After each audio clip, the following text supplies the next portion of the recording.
Hello and welcome to episode 54 of the Pixel Street podcast. This episode is for Friday, March 29th, 2019. This is a podcast where each and every week we get together and talk about one of the things we love most, which is video games. As always, I'm one of your hosts, Joel Campos, and I'm joined by the man who is also coming out with his own Game of the Year edition of himself on April 3rd, John Hanson. Yeah, it's actually a complete remaster of me from 10 years ago. When I'm Is it 4K? Maybe. Okay, no, it's not. It actually looks worse than the original version. Okay. A little more depressed, a little more tired all the time, a little more grumpy, but it's going to be worth it.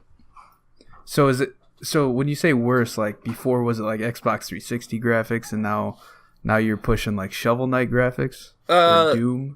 I think we'll aim for late 90s 3D graphics. Oh, so we're talking like WWF No Mercy. Oh, yeah. We're going for that.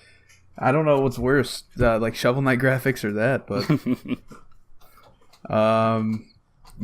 check us out on Twitter at Pixel Street Pod, Facebook Pixel Street Podcast, and we post the podcast every Friday morning at 8 a.m. Central Time. Oh man, this week we are going to be talking about the PlayStation State of Play, the ID at Xbox Game Pass stream that happened this week, and the Gearbox stream that happened today, and that may or may not have been a shit show. You'll have to listen to find out. Did you watch that, John, live? I did not. I only saw headlines for it. Why watch it? We'll talk about that in a bit. All right. So let's see if there's any new releases coming out this week. We just had MLB The Show, which we're both going to talk about in a little bit here. That came out this week. Let's see. I don't think there's any big games. Hold on. Let me take a look. Yeah, I can't really think of anything off the... Yoshi's Assassin's Crafted Creed. World. Oh, yeah. Yoshi's Crafted World's one. Yeah. Assassin's Creed 3 Remastered for PS4 and Xbox One. Yes, for the two people that were asking for it. Hey, man, more power to them. They're just trying to get all the backlog games on the system. Did they announce when that's coming to the Switch? Ooh, I don't think so. The website I'm going off of just has it for PS4 and Xbox. Darksiders War Mastered Edition is coming to Switch on Tuesday, April 2nd. This game's called Far Lone Sales, and I thought it was Fear, like those old Fear games. Yeah. And so I got very confused for a second. But I think that's it. Tropico really 6, if else. anyone likes those games still. I haven't even played one of them, but I know some people used to like them. Yeah, those games usually go free on PS Plus and Xbox eventually. Yeah. Oh, here's one that I... Oh, wait, never mind. That will be for next week's show. All right. So that brings us to... We're going to skip the free games just because there's a lot of news going on this week, and I'm sure we'll have a lot to talk about. But the one thing I do want to bring up is with Twitch Prime, it was just announced a few hours ago, actually, that you can get 12 months of Nintendo Online for free if you have Twitch Prime, the same way you would get all the games and stuff, which is pretty awesome. You can get that from March 28th through September 24th, which is a huge window. And that does stack with your current non-family subscription.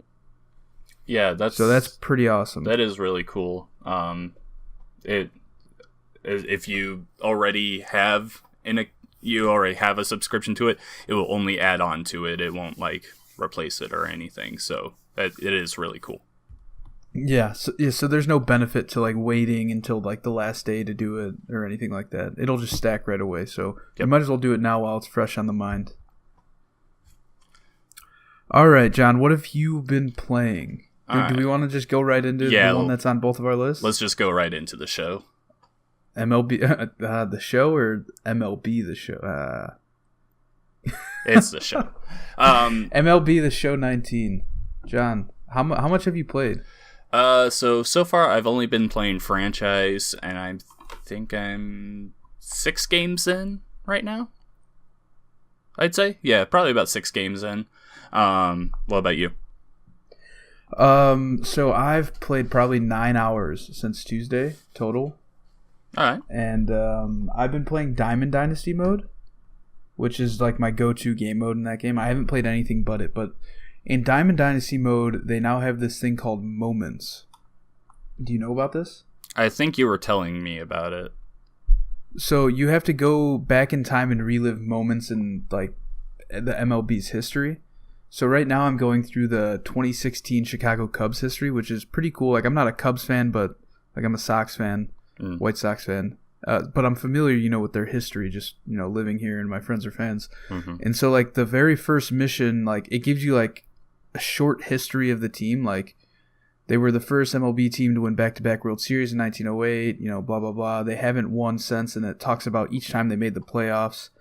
And then it brings you to 2003, I want to say, which was the year the Bartman, the Steve Bartman thing happened. And then they make you play in that series. And then so like it was like win game 4 of the series, which the Cubs won in real life. So then I won that game. And then I advanced to the next step, and then it played a short, cutscene. These are all cutscenes telling you this stuff, like showing actual footage from the time, which is really cool. That is really cool. And it has you playing as the Cubs, so you're not even playing as your Diamond Dynasty team. It has you playing as the Cubs, and I thought it was funny because like Sammy Sosa's in the game. Well, technically he's not in the game, but they have him there, and it just says Cubs outfielder, and it's just like a generic looking guy, but it looks kind of like Sammy Sosa. Same with Moises Alou and stuff, but. And then it shows you a brief description, and it's like, yeah, so the Cubs, they didn't win that series, even though that was the closest they ever got. I think it was the NLCS. And then it jumps forward to, I want to say 2011, and then it says like, yeah, and then they made it here, and then they lost right away. And then it jumps to 2016, and it's like, yeah, they're actually competing now. And then I have to play this game to win to advance to the World Series, which is pretty cool. And then I think that it has you play certain key games in the World Series. So yeah, it's pretty cool. It has you play through stuff. And they don't have one for each team. The only ones up that I don't know every single one that's up, but the Cubs one is the one that interested me the most, so I started there. But there's also one about Babe Ruth there, which is probably pretty cool. Mm-hmm. So yeah, I just like how it's bringing in the historical aspect of it, and they actually brought when I was playing as the 2003 Cubs, like the whole roster wasn't there because obviously they couldn't get the rights to some people's names, but there were a lot of players that were there, like Kenny Lofton was in the game, which I don't think he plays anymore. No, he's an announcer now. Yeah, so I just thought it was cool that they they at least tried to get as many names as possible in the game from back in the day. Mm-hmm. Yeah. But yeah, so that's cool. I've been playing the moments in Diamond Dynasty a lot. That's cool. I wish they kind of would have gone the extra mile and did one for every team, just so everyone would have something there. That would be really cool, but whatever. Yeah, who knows? I mean, I'm sure that they're going to be adding more and more moments as time goes on, because right now there's only like 4 in the game. Gotcha. And this is something that wasn't even in last year's game, so it's brand new. Okay. That's cool. What are your overall thoughts on the game? I'm loving it, man. I can't stop playing it. Last night, my girlfriend's like, hey, want to watch Game of Thrones with me? And I was like, yeah, I do, but I also want to play MLB. So what did I do? I set up a monitor on my coffee table. Because, last night when you texted me, I was playing it, but I was also watching Game of Thrones. Because it's such an easy game to, you don't need any audio for it. No. You don't need to hear what's going on. You just play, and you could pause whenever you want. Take a break. So it was the perfect game for that. Yeah, for sure. If only if it was still on Vita. You know what I mean? I used to play the Vita version all the time. No, I didn't. I PS2 was the last time I played the show, so. Gotcha. Yeah, so what do you think about it then, as somebody who hasn't played it every year like I have? I really like it. Essentially it's the same game from back then, just a little different. It's a sports game. There's not many huge improvements you can make besides graphics and little tweaks to the controls here and there, but overall it plays the same, and it's exactly what I wanted from a baseball game. Like I said, last week I think the best game for baseball on Xbox is Super Mega Baseball 2, And well, that or there's RBI baseball as well. yeah, no. Those games No? are awful. Yeah, they're really bad. All right, fair enough. But so yeah, Super Mega Baseball is fun for what it is. It's just a little arcade game. But I've just been yearning for like that real like simulation experience for baseball, and I've been so excited for the season to get going. So I'm all in on baseball at the moment. I haven't really had too many issues bug-wise or anything. Just like graphically, I've noticed that players with long hair, when the camera is zoomed in on them and they like go to turn, their hair like won't move at all, and it will like clip through their skin. Yeah.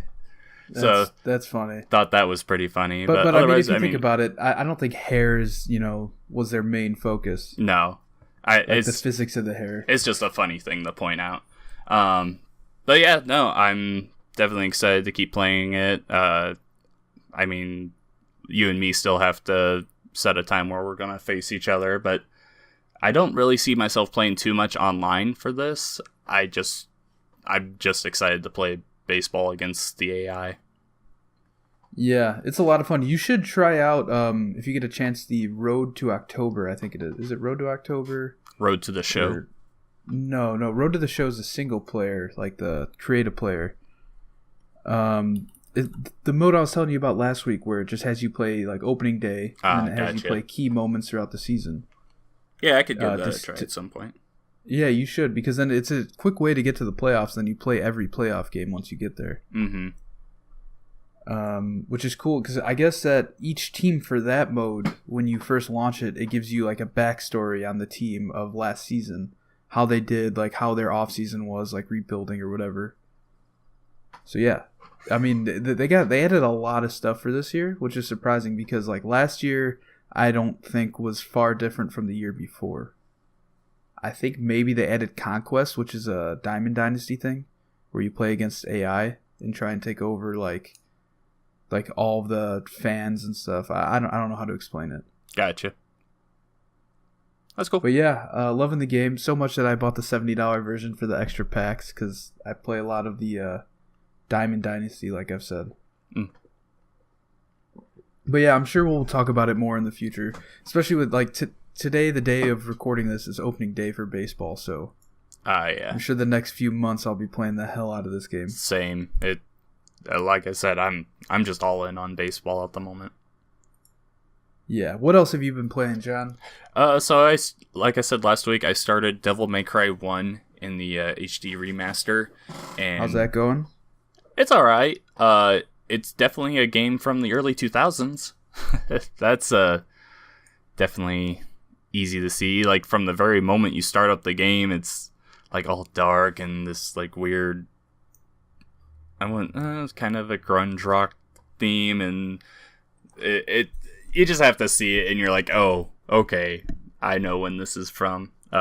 It's nothing too amazing, I don't think. But then again, I don't have the nostalgia of playing it from back in the day. But it's alright. I don't know if I'll actually finish it. I might just move on to the second one at some point.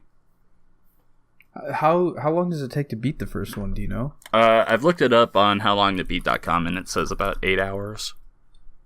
Okay. I mean, that's not too bad. No, like it's not. 4 2-hour PlayStation sessions? Yeah. That's assuming you don't veer off and do other stuff, or get stuck on a boss or something. Yeah, that's the thing. There's been a few bosses that I've been stuck on, just because the control style for it is really different than what I was used to. I was kind of expecting like go in and it'd be kind of like a hack and slash game. Think of like God of War, or Kingdom Hearts. But I don't know. It feels a lot slower than those where I'm at the moment. And maybe it's just because I haven't really learned any of the like combo moves or anything. Like I've unlocked these different moves, and you have to press certain buttons at certain times to make them work. And it's just not something I focused on, because I'm just like, okay, I'm just going to slash them with my sword, because when it knocks them down, I can still hit them and kill them. So is your goal to try and play through all these? Yeah, so I have The remaster is the first 3 games. The guy I game share with on Xbox has bought both 4 and 5, so I have them all right there. I just want to play straight through them. Oh, gotcha. Aren't there a bunch of side games too, though? There's one spin-off I know of, and that's the, I think it was just called DMC, and that was the one with Dante with the black hair. Okay, for some reason I thought DMC was supposed to be like a reboot of the game. I think originally it was supposed to be. And then they just nope, screw this, we're making 4. Well, what happened, so they changed up his look, and I know a lot of fans of the series were not happy about that, and there was a bit of outrage over that, but from what I've heard, the game's alright. Maybe I'll give that a try after I get through 5, because from what I've been hearing, so far this year, I mean, we're at the end of March now, Devil May Cry 5 and The Division 2 seem to be frontrunners for Game of the Year so far. Yeah, I heard that Days Gone might be coming in too. Yeah, I've been hearing a lot of good things about that, but we will get to that when we get to our news section. Yeah. Anything else you got about Devil May Cry? Nope. Not yet.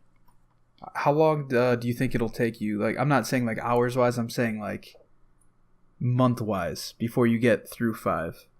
Oh, Are we talking June or later than that? It really depends on what all I'm playing at the time, because I plan on getting Yoshi's Crafted World, and then MLB's gonna take up some time too. I'll aim for June, probably a little bit after E3.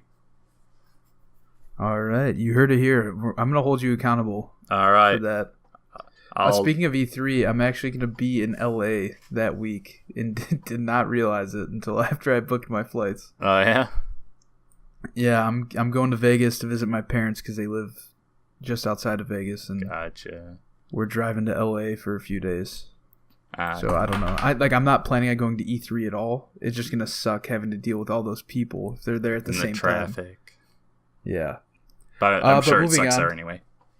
I have also been playing The Division 2 still. I got up to World Tier 3.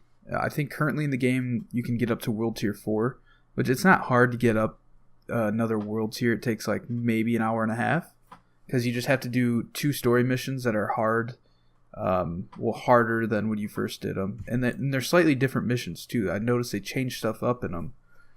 And then you have to do the stronghold for that zone as well. So yeah, I mean, once I get to World Tier 4, then I just have to grind gear.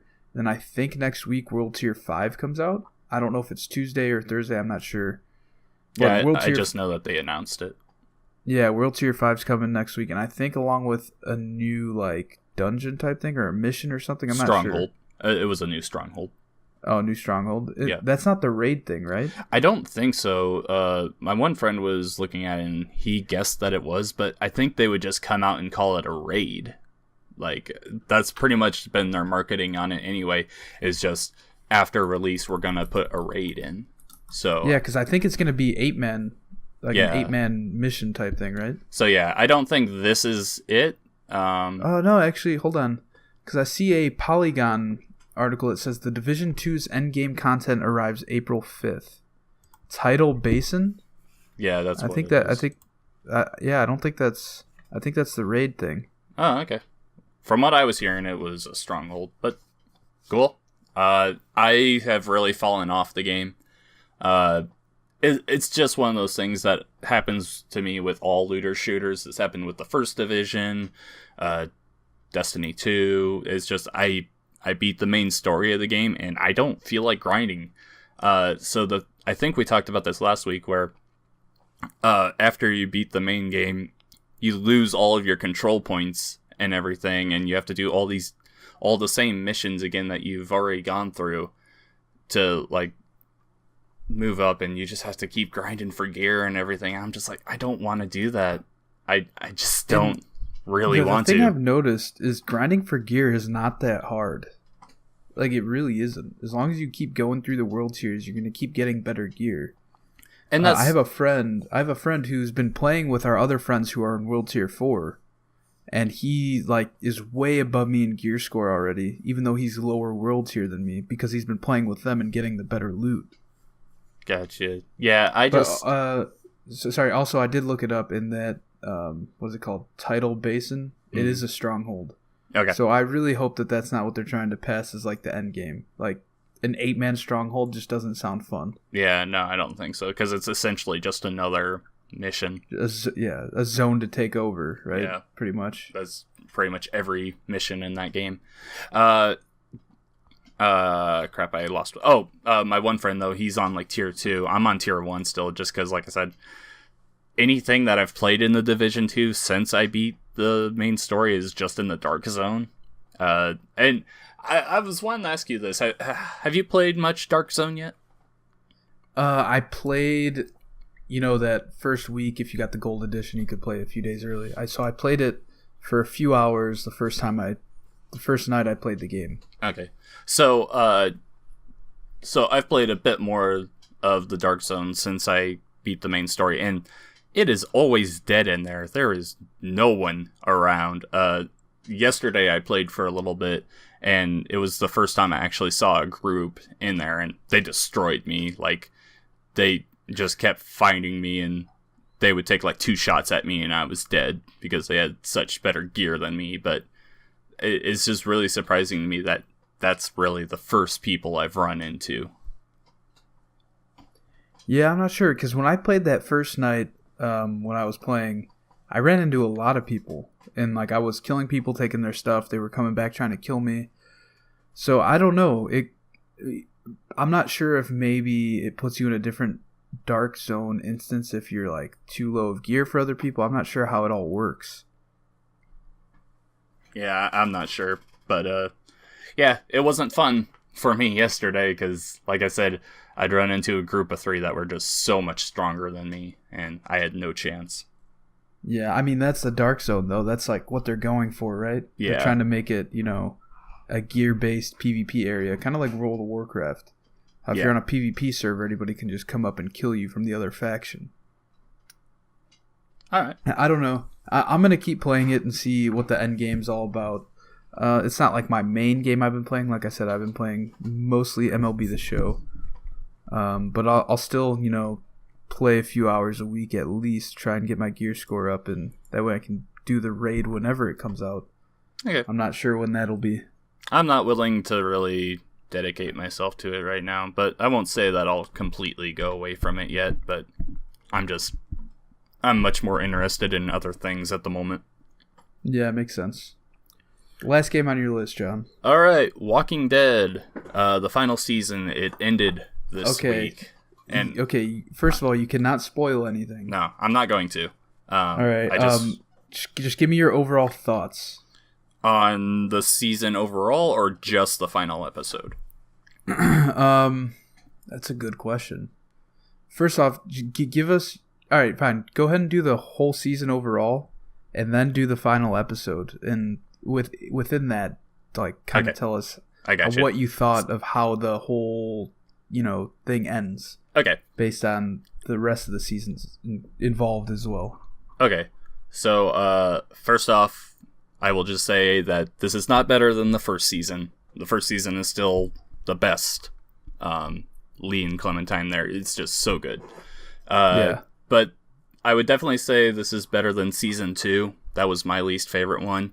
I would probably say that this is my second favorite. I would also put it above season 3. So it's pretty good. So the first episode, it's Clem and AJ looking for a new home. They find it. Again, no spoilers or anything, and it goes through fine. It builds up the characters that are around you pretty good. Helps establish this connection between Clem and AJ that in the past has only been, he's a baby, so she's gonna take care of him. But now he's 6, so he actually has his own thoughts and everything. And the whole thing is teaching him what to do, what is right, what is wrong, how to survive in the apocalypse now. And it's pretty cool. So the first episode, pretty cool. Second episode, I thought was okay. I played it so long ago, I don't even really remember it. to be honest. So I probably would say it's the lowest point of the season. I'm only on episode 2, and I started playing it again this past weekend. Gotcha. I'm hoping I can get through, within the next week, get through the last 3 seasons or episodes. Gotcha. So the third episode I thought was really good. I really enjoyed it. There is an amazing moment in there that made me cry a little. So I definitely recommend playing through episode 3. It was just so good. I enjoyed episode 3 so much, which is weird because usually with the Telltale games, so this season only has 4 episodes where usually it was 5. Whenever they were going to the episode before the finale, that was always like the weakest one. And I really think arguably it was the strongest one this time. Which is, I mean, you might say it's a little disappointing when you consider that this is the end of Clementine's story. So I don't know. I just really loved episode 3. I definitely think you should give it a try within the next week and let me know next week what you thought of it. Yeah, will do. Episode 4 is good. It has its ups and downs, though. There are definitely issues with it. My biggest problem with it is there are times that it just doesn't go along with The Walking Dead's world story, like the rules of The Walking Dead. Not just like the comics and books, but like even earlier games. I'll give an example here. This isn't a spoiler or anything. I won't even give the name. But at one point, there is a girl who is trying to attack you who has been ripped up by zombies. Like, her face has been eaten off. She's got claw marks all around her. She really should be dead and everything. And she finds you on a bridge, and she's walking towards you, and she has an axe. And she's leading a herd towards you, and there's no escape because the bridge is destroyed and everything. And at the beginning of it, she like stops and she's talking to you, and the walkers just go by her, like they don't even notice her. So I'm thinking, oh, okay, so is she a walker now? But she's talking to me. Like, this doesn't make sense. There's like, she should be dead, or she's alive and the walkers should be attacking her. Like, none of that makes sense.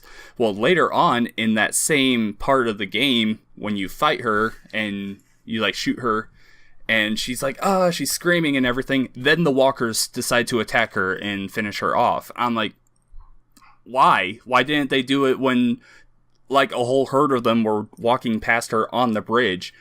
It really bugged me. Like, I was like, that makes no sense. It doesn't go along with anything The Walking Dead has done so far. That was like one of the worst parts of the entire game. I was like, it completely killed the mood for me. Yeah, that's kind of weird. But as for the ending of the game, without spoiling it or anything, if you've played the past games, you need to play this, because I mean, you just have to see the end to the story. And I'm not gonna give anything else on that. I think the finale was good. It wasn't great, and it definitely had its problems. Yeah, I'm definitely excited to jump back in and finish it. I did not know that this 4th episode was the last one until we were talking about it last week, and you said it was. I thought that there were 5, like all the other seasons, but this one only has 4. All right, so let's move on. Instead of a game, I want to talk about, I went to C2E2 this past weekend, which is Chicago Comic and Entertainment Expo, which is essentially a Comic-Con event here in Chicago. I just want to talk about some of the gaming-related stuff that I saw. So they don't really have many games there. Like, you can't play any, like, you could play, like, arcade-type games. They had, I think, a Tekken, like, arcade game there. But, like, it's not like E3 or PAX where, indie developers are showing their games off. But I did go to a panel for Mortal Kombat 11 last Friday. which they pretty much just talked about the process of creating the game, from start to finish, like from like creating a character, deciding, what kind of animations they need for it, like what he's going to look like, all that kind of stuff. And then they also talked about the storytelling process, because NetherRealm Studios is pretty infamous for having great stories in their games, especially for a fighting game. Is surprising. Yeah, I never played Injustice 1 or 2, but I heard that the stories are really cool. Yeah, I never played any of the Injustice games, but the story was so good that I went on YouTube and I would watch just the cutscenes because it was really gripping. Mortal Kombat 9 was really the first one they did that it was just like, oh, this is a really good story in a fighting game, which, they're definitely the leaders in that category. I don't think anyone's come close to meeting their value on that. I think they really changed the game in that sense, because I, for one, was never a fan of fighting games. Like, I like Smash, but that was about it. Same. And so the fact that they have really good stories and that people are constantly talking about the stories in these games makes me want to play them. So when I went to this panel and they were talking about the story and and they revealed two or three new characters in the game at that panel, which I thought was cool, because we never have cool gaming stuff happen here in Chicago. But they're from Chicago, like the studio's in Chicago. So that's, I feel like, the only reason why they were actually even there. Mm-hmm. But yeah, so we got some reveals, and they played these trailers for like the story and fights and, finishers on this huge screen, and the speakers were massive and loud. It was pretty awesome. Also pretty terrifying, some of the finishers that we saw. But yeah, it was a really cool panel. They talked a lot. And then the way they ended the panel, so like they did a Q&A at the very end, and the last person to ask a question actually, like, he's like, yeah, I just kind of want to tell a story for Ed Boon. And then they're like, everybody starts laughing. They're like, all right, go ahead, man. He's like, yeah, your cousin dated my cousin like 10 years ago. And everybody's like, in their head, in my head, I was like, where is this going? Like, is this kid about to tell Ed Boon that, like, his nephew or something is really his kid or something like that? And then he's like, yeah, you wrote a birthday card for me because you heard I was a big fan. And then Ed Boon, like, remembered what the card said, which was pretty funny. Like, what he wrote in that card, he just remembered it. That's cool. He wrote, like, finish him, finish her, finish school. That's funny. And he's like, and the person who asked the question, or person who was telling the story, is like, yeah, I just want to let you know I did finish school. I graduated with my bachelor's degree. And it was like, I'm like, man, that was a perfect way to end the panel. That's awesome. But yeah, being at that panel, it definitely made me excited for Mortal Kombat 11. I came home that night and actually played some of Mortal Kombat 10, and the graphics are just so good. They are. So yeah, I'm excited for Mortal Kombat 11 now, especially the story. I didn't like the story in 10 that much. Like, I'm currently, like, I was playing it this weekend, and I don't know.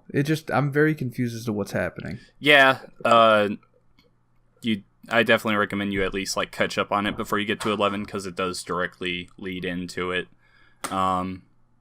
There are some kind of dumb parts where you're like, okay, this is like an older fighting game story, but overall, it's still better than what fighting game stories have been in the past. But there are some complaints on my end for it.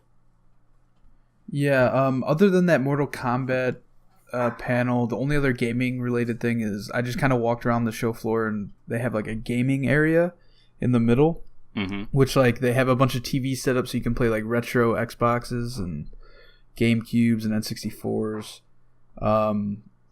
Like, I think they had them all connected via LAN for like Halo 2 and stuff, which I thought was interesting.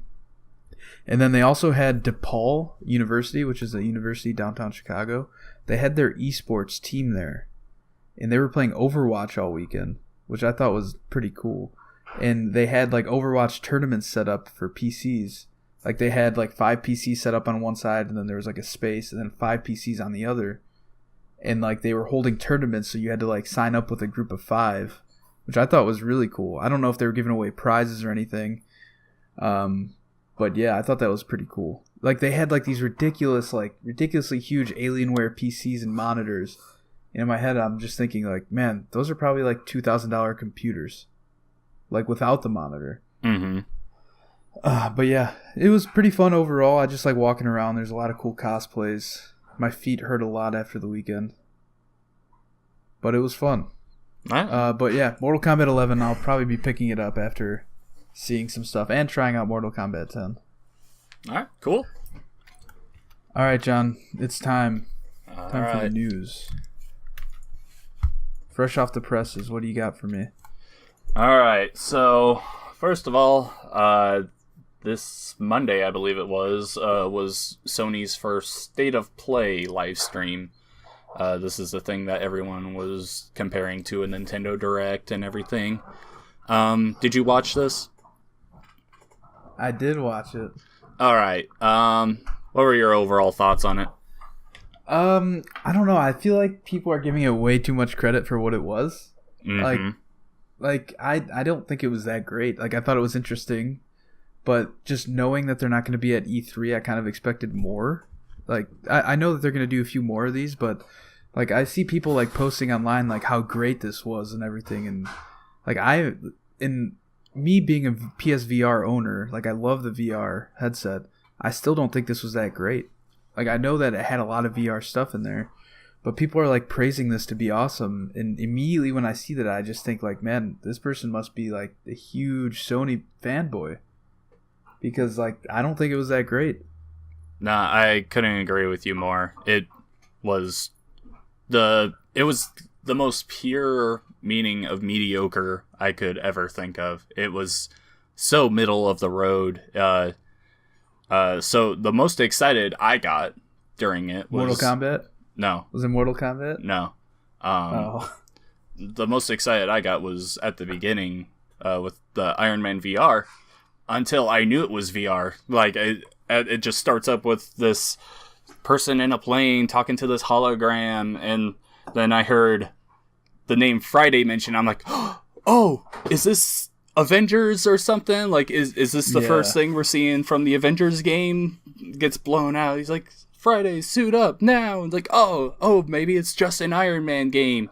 And then it goes to the first gameplay, and I'm like, oh, it's a VR game. Like, yeah, I think that's how everybody felt about it too. Like we saw Friday and we were like, oh my god, is this the Avengers game? And then like you just get into it more. It's like, all right, is this an Iron Man game? And then it's like, oh, it's an Iron Man VR game. Yeah, which isn't, it's not very exciting, but like it's still somewhat exciting that they were able to get the Iron Man license for something. Yeah, who knows what this could lead to in the future.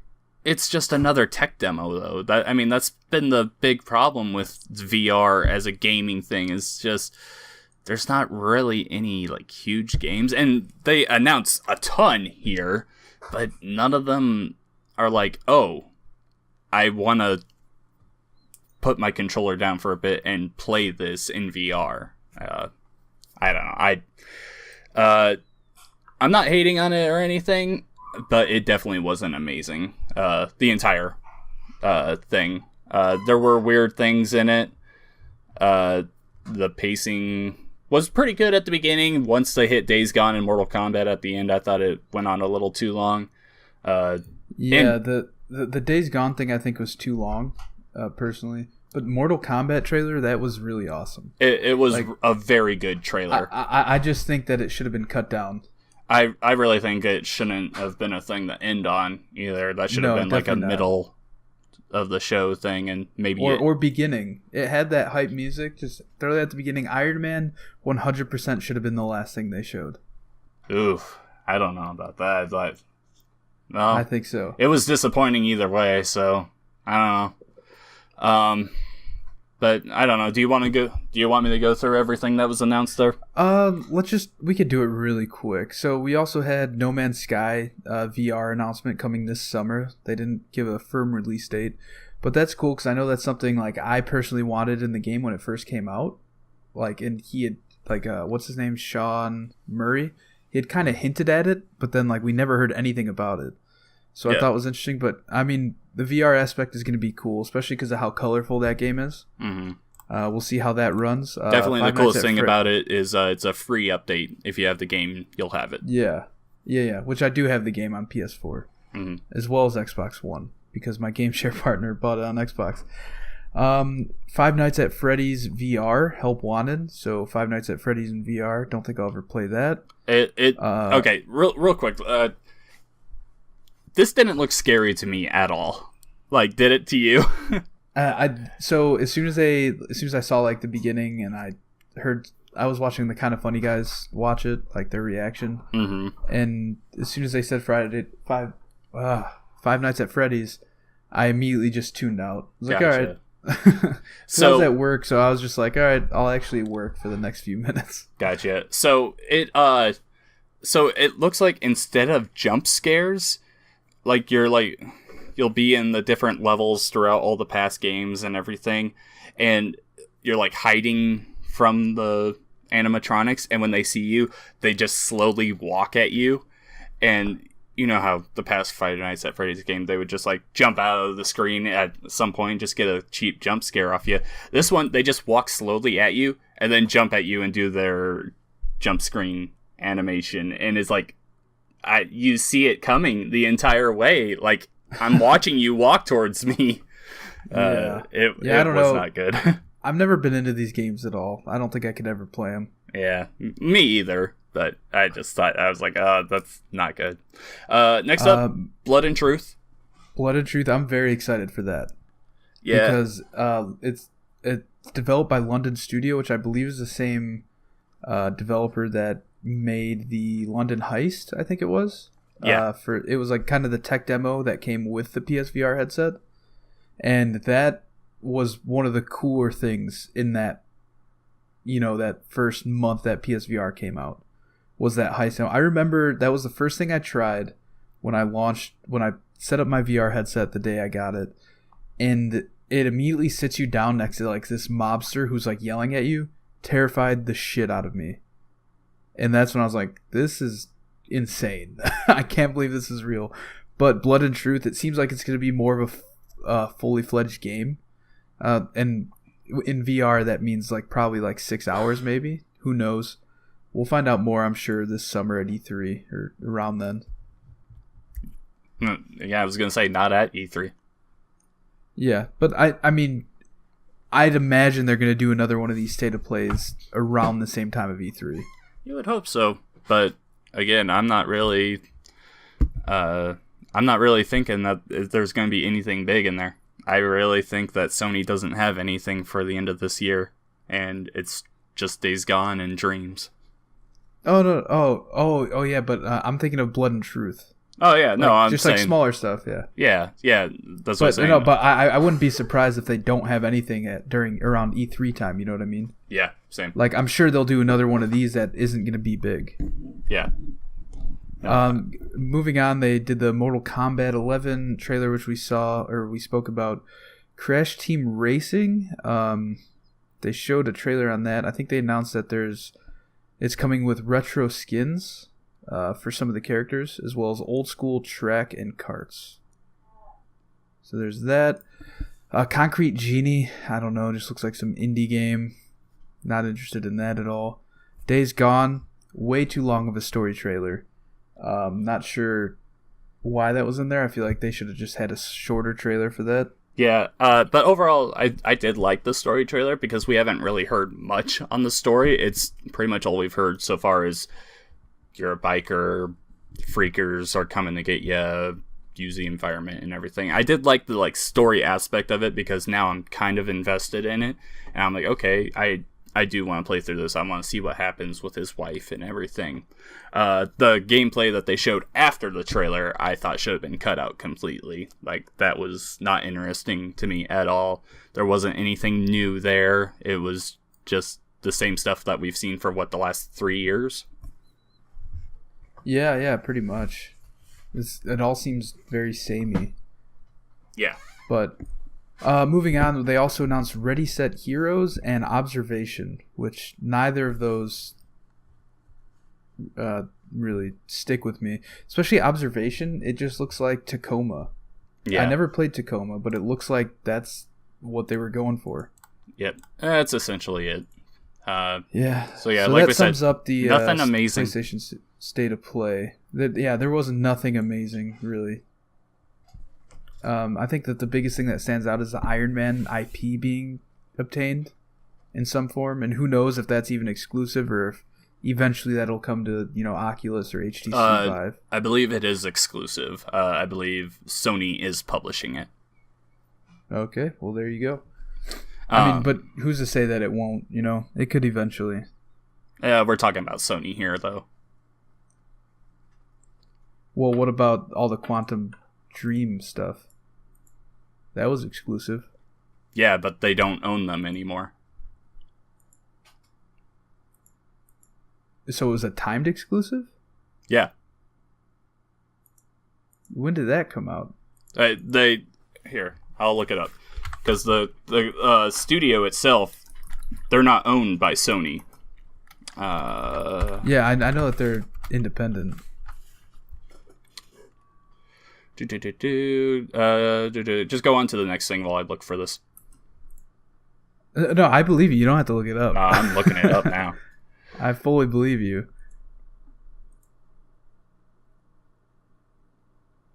But yeah, I know that was announced this past week too. That like Detroit Become Human. What were the other ones? Beyond Two Souls, and is it Heavy Rain? Yeah, coming to Steam. Oh yeah. Well, it was announced a while ago that it's the whole pack is coming out for other consoles as well. Well, no, it's just Steam. It's not like Xbox. Hold on. Oh no, it's the Epic Game Store. Yeah. Exclusively to the Epic Game Store.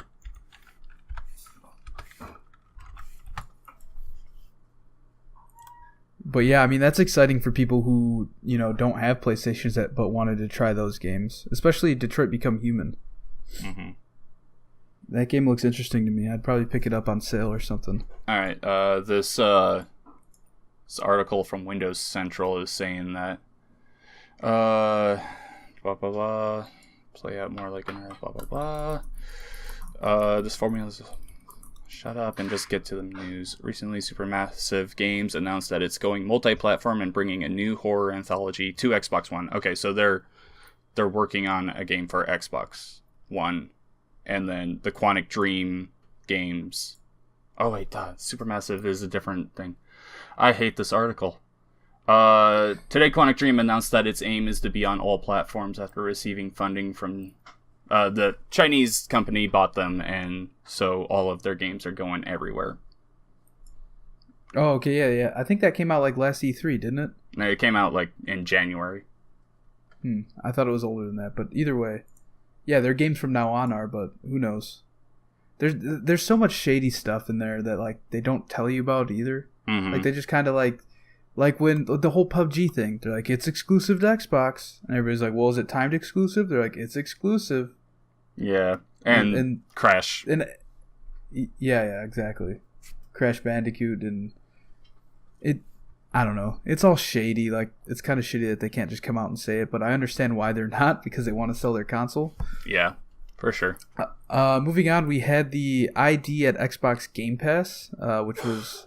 It wasn't a stream. It was just a YouTube video that was uploaded. Yep. But they announced it ahead of time. It's kind of like their version of the Nintendo Direct. Seems like that's the format that's been being used lately. Mm-hmm. So they started off with Killer Queen Black. They announced that it is going to be a day one Xbox Game Pass release, which I think is pretty huge for Xbox. Yeah, no, that's awesome. I mean, that just seals that that's where I'm getting it. I mean, I think I'm going to also get it on my Switch just so I could take it to work and play there. Mm-hmm. But yeah, if I didn't have a Switch, I would just probably get it on my Xbox with Game Pass. Yeah, for sure. But yeah, really excited for that. They also showed some of Outer Wilds. I don't think that game interests me at all. No, that didn't get me at all either. But it's also a same day Xbox Game Pass. As the day it launches, it'll be on Xbox Game Pass. Yeah, I think all these games that they showed are okay. at it. Day and date on Xbox Game Pass. Blazing Chrome, I don't remember what that was. I can't either. It wasn't very memorable, obviously. Yeah, and then the only other one that interests me is After Party, which yes. I saw on Twitter a bunch of people talking about how they played it at GDC last week, and they think it's going to be awesome. I believe that's the one from the guys that made Oxenfree, right? Yeah. Yeah. It's like it looks like a 2D, like 2.5D side scroller type thing, right? Yeah. No, I am definitely excited for that. I'd only heard about that game within the last couple weeks, and I loved Oxenfree, so I'm definitely looking forward to that. And day and date on Game Pass is huge for a game like that people are already talking about. But yeah, that's pretty much it at the ID at Xbox thing, right? Yeah, nothing too big. Glad it wasn't a stream. I think they made the right move making it just a video. Yeah, I agree. Moving on, we had the Gearbox PAX West panel, which just happened today on March 28th, 2019. First and foremost, John, it's coming. Borderlands 3. Woo. Are you a big Borderlands fan? Not really. Yeah, neither am I. I played, sorry, I gotta clear my throat. But I played the Hanson Jack collection or whatever. Mm-hmm. I played the pre-sequel. That's the only one I played through. I have not touched Borderlands 2 at all. I tried playing Borderlands 1 a few times, but never really got into it. Yeah, I played Borderlands 1. Didn't get all the way through it. Probably played about 5 or 6 hours of it. Yeah, same. It was okay, but it didn't grab me or anything. I also had the Hanson Jack collection. Borderlands 2, I played through and beat that, but the moment I beat it, I uninstalled it because that game was only fun to me with co-op, and anytime I tried to play it alone, I'm like, okay, this is just boring. I'm not having a good time. And the pre-sequel, I just didn't really get into at all. Yeah, that's the same thing that happened with me. So what happened is my Game Pass partner bought the Handsome Jack collection when it came out on Xbox because that was the first time we had the pre-sequel on Xbox One. Yeah. If you remember, it came out on Xbox 360 when the Xbox One was already out. And it was very weird because everybody's like, why would they do that? And then it took them like a year, I think, to come out with it for the Xbox One. And then that's when my GameShare partner bought it, and that's when I played through it with them. And then I think I launched Borderlands 2 after that to try it out. And I realized, I'm not having fun with this without playing co-op with somebody I know. Yeah. And I can think of many other co-op games that I would rather play than Borderlands. Yeah, I agree. But all that being said, I am excited because my GameShare partner is a big Borderlands fan, so I'm sure he'll be picking it up. I am excited to play co-op whenever this comes out. They did not announce a release date, unfortunately. No, but I'm sure that's coming at E3. It might be coming. They said something about we'll see you April 3rd. I think they're showing more of it then, so maybe we'll get a release date then. I don't think they're showing more of it. I think that's when the other stuff's coming out that they announced. I don't know. Who knows? I mean, who knows with Gearbox anymore, right? I'm surprised there was no flash drive talk during this presentation. Yeah, what is up with that? I keep seeing people mention that. You don't remember this? I think we talked about it on the podcast. No. You don't remember this at all? Randy Pitchford, a few years ago, left a flash drive. Okay, now I remember. Yeah. Yep. With porn on it. Yeah. Okay. That's funny. Hold on, but before we continue on, I want to talk about this presentation as a whole. It was a complete shit show. Oh, yeah? Complete shit show. They didn't really have a script. You could kind of tell. They were just kind of winging the whole thing. It was, awkward at moments, awkwardly silent at times. And then when they tried to play, so the next thing we're going to talk about is the Handsome Collection getting a 4K update. When they tried to play a video showing that, and same with Borderlands 3, when they tried to... So they unveiled Borderlands 3 at the very end. Every time they played these videos, they were 10 frames per second. Oh, boy. And just were not working. And then they would cut it halfway through, and then Randy Pitchford would be like, all right, let's give him a minute to try and work things out. And then they tried again, didn't work, and then they cut it, and he'd be like, all right, I'm being told that they just fixed the problem. Then they would try it again. It was so hard to watch, and it was way awkward. And then at one point, Randy Pitchford just started doing magic in the middle of it. All right. Like, literally just did a magic trick with two people from the audience. Very strange, because apparently he's really good at magic and holds, like, magic shows in his basement. All right. I'm not kidding. That's a true fact. I've heard on multiple, like, podcasts, people going to the parties at his house, and he just holds, like, variety shows. Which is very strange. That is odd. Yeah, you should definitely go watch the VOD of that thing. At least skim through it and just see how awkward and hard to watch it is. Yeah, I'll give it a look. But like you said, Hanson Collection's getting a 4K update on April 3rd. Okay, woohoo. Borderlands Game of the Year was announced, which is a remaster of the first game. I would assume it also comes with all the DLCs, because the original Borderlands Game of the Year, that's what that was. Yeah, it does come with all of them. It's also, you will get it for free on Steam if you own Borderlands 1. So... yeah, it'll upgrade automatically. So, and then next, Bulletstorm Duca Switch Edition is coming in the next few months on the Switch. It's just the Bulletstorm remaster that they made for Xbox and PS4, I want to say a year or two ago. But you can also play as Duke Nukem for the 3 people that still want to do that. And then also, Borderlands Tiny Tina's Robot Tea Party is a card game that was announced. And that was, I haven't seen anything else that was big announced there. So a lot of Borderlands stuff. Borderlands fans, I'm sure, are really happy. I'm just kind of like, okay, it's cool. Yeah, when they showed the trailer for the Hanson Collection 4K update, it was a very weird trailer because they made it seem like the Hanson Collection was coming out for the very first time on Xbox One. So the whole trailer was just like Hanson Collection, and it showed like Borderlands 2, the pre-sequel, UHD graphics. They made it seem like they were going to sell it as a separate game. Like you could play, the Hanson Collection as it stands now, or you could pay, for another one and get the HD. And then at the very end, it just said like free update coming April 3rd. So it was like, I was reading the Twitch chat as it was playing, and everybody's like, wait a second, this came out 4 years ago. Yeah. What are you guys doing? Like, everybody was, like, super furious about it. They just, like, worded everything very poorly in that trailer. It was either that, or it was a combination of the wording and the 10 frames per second. Mm-hmm. Maybe we were missing parts of it. I'm not sure. Gotcha. But, yeah, Gearbox, they just pretty much had, like, a mini E3, I guess, conference. It was, like, over an hour long. Mm. All right. All right, so next up... really exciting news here. The Xenoblade devs are hiring for a new Legend of Zelda game. This is by Timur Hussein of GameSpot. Monolith Soft, the developer of the Xenoblade Chronicles series, is working on a new Legend of Zelda title. The studio's website is putting the call out for developers to join the project and recruiting for programmers, designers, and artists. Among other roles, it does not specify precisely what Zelda game these positions will be working on. So yeah, like I said, very exciting stuff.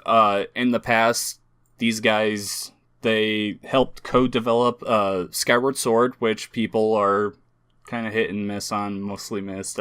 They kind of look at that as a low point in the series. But they were also the studio that helped work on Breath of the Wild, which is seen as one of the best.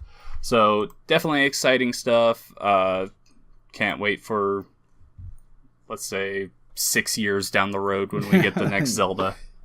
Yeah, or I can't wait for 8 months from now when we find out that this is just a mobile game. Oh, yeah. For sure. Regardless, more Zelda news. Exciting. I am excited. Something to keep your eye on for sure. Yeah. And then... and our last news piece is there's a new Minecraft update that removes mentions of Notch. Matt Purslow at IGN, hold on, it's loading, writes... a new update for Minecraft has removed references to the game's creator Marcus Notch Persson. Is it Persson? I think it's Persson or something Persson, like that. From the game's splash screen. When launching Minecraft, one of the many preset messages are randomly shown in yellow text over the main menu. Among them are 3 that reference Persson. Pearson? I don't know. Made by Notch. The work of Notch and 110313. the latter of which refers to the date of person's wedding day. All 3 of these have been removed as part of Snapshot 19W13A. So, I mean, it's just interesting that they would go through and do that. Have you heard the stuff that's been going on with him, though? No, what's going on? So, here, I'm gonna pull it up. Apparently, on Twitter, he's been having a little, he's been saying some not nice things. Some very controversial things. Let me see if I can find his Twitter real quick. I'll